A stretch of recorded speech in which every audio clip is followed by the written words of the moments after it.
ফরহান ফয়াজের মতো শহীদদের আত্মত্যাগ বৃথা যাবে না বলে মন্তব্য করেছেন প্রাথমিক ও গণশিক্ষা প্রতিমন্ত্রী ববি হাজ্জাজ। রাজধানীর residential model school and college আয়োজিত প্রাক্তন শিক্ষার্থী ফরহান ফয়াজের দ্বিতীয় মৃত্যুবার্ষিকীর আলোচনায় একথা বলেন তিনি।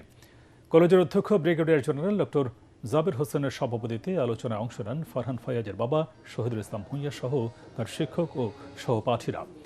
ফয়াজের বাবা আক্ষেপ করে বলেন যে নতুন বাংলাদেশের আকাঙ্ক্ষায় তার সন্তান শহীদ হয়েছেন তা আজও বাস্তবায়িত হয়নি।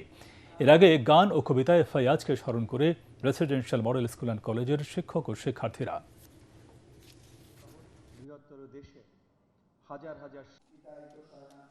আজকে আমরা যে নতুন বাংলাদেশ পেলাম বা নতুন বাংলাদেশ আমরা বলি, আসলে কি আমরা নতুন বাংলাদেশ পেয়েছি?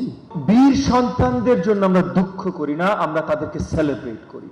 We are proud of our heroes, Farhan Fayaz, Abu Saeed এবং তাদের সাথে যারা আমাদের দেশের জন্য, গণতন্ত্রের জন্য তাদের জীবন দান করেছেন। তারা সর্বোত্তম নায়ক এই দেশের, এই জাতির।